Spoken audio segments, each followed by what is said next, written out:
दोस्तों, मेरा नाम राहुल है और मैं 30 साल का हूँ। मैं रामपुर के उमरी शहर का रहने वाला हूँ।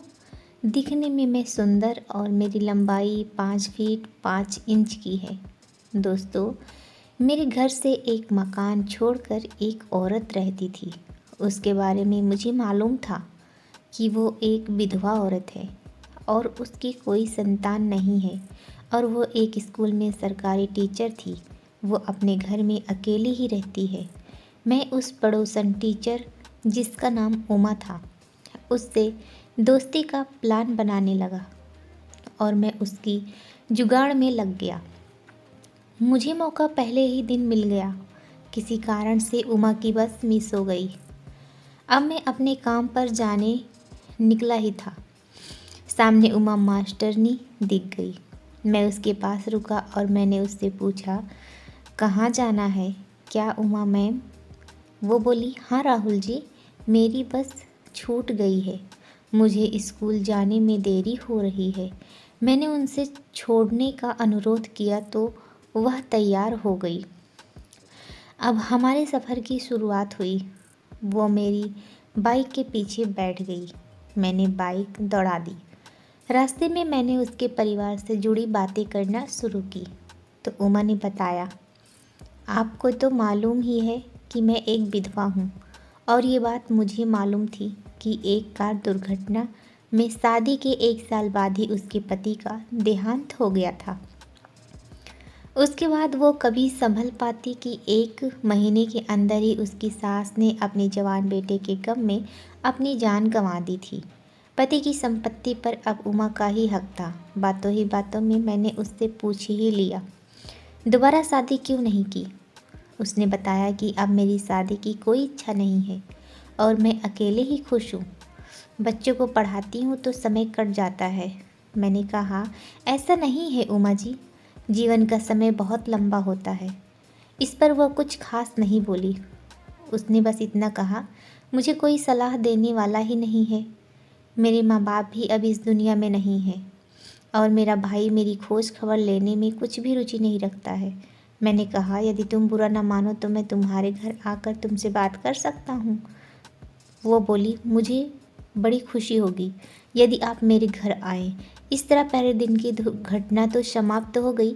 दूसरे दिन मैं उसके घर पूरा मन बनाकर गया कि आज तो उसकी बाजा बजा कर आऊँगा। दरवाजे पर घंटी बजाते ही उमा ने दरवाज़ा खोला। मुझे देखकर उसकी आंखों में एक अलग सी चमक आ गई।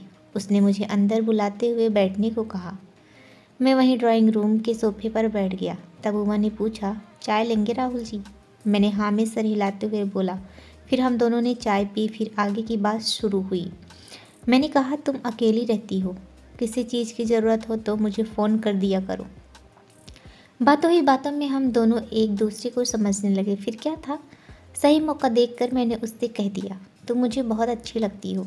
अगर मेरी शादी 1 साल पहले नहीं हुई होती तो मैं तुम जैसी को विधवा होने के बाद भी शादी कर लेता, लेकिन अब मजबूर हूँ। ये सुनकर वो हंस पड़ी और बोली, आप भी मुझे काफ़ी अच्छे लगते हैं।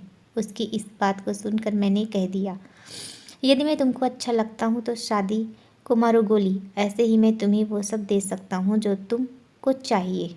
वो ये सुनकर चुप हो गई और उसने सर झुका लिया। ये सुनकर उसको पहले तो वो समझ नहीं पाई कि ये क्या हो गया। फिर हड़बड़ा कर मुझे दूर करने लगी। लेकिन मैंने उमा को कहा, आप टेंशन ना लो, मैं आपको छोड़कर कहीं नहीं जाऊंगा। फिर धीरे धीरे उमा भी मेरा साथ देना शुरू कर दिया। मैंने उससे कहा, उमा, मैं तुम्हारे लिए ही बना हूँ शायद। अब उमा भी मुझसे कहने लगी, हाँ राहुल, मैं भी आपके लिए ही हूँ। फिर वो सब के बाद मैं वापस घर आ गया। फिर भी मुझे कुछ अधूरा अधूरा सा लग रहा था।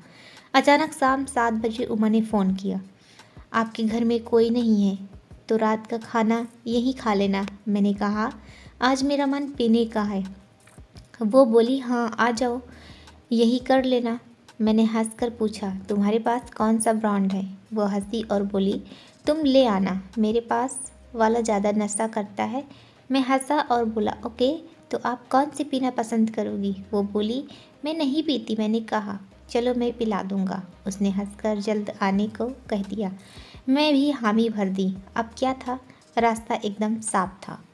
दोपहर के बाद रात तक का समय मेरे लिए सालों जैसे कटा।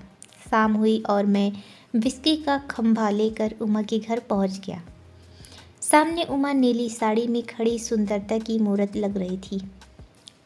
मैं अंदर आ गया। उसके बाद उमा ने दरवाज़ा बंद कर दिया और मैंने उसको पहले तो उसका बाजा बजाना शुरू कर दिया, क्योंकि मैं पीने के बाद कुछ कर नहीं पाता। फिर वो सब के बाद हम दोनों ने जाम का मज़ा लेना शुरू किया। फिर वो सब के बाद मैं अपने घर आ गया। इस तरह अब उमा के साथ साथ मैं भी खुश रहने लगा था। सरकारी नौकरी के कारण उसके यहाँ पैसों की कमी भी नहीं थी, तो वो मेरा भी ख्याल रखने लगी थी। पूरी कहानी सुनने के लिए आप सभी को बहुत बहुत धन्यवाद दोस्तों। मिलते हैं एक नई कहानी के साथ एक नई वीडियो में। तब तक के लिए धन्यवाद।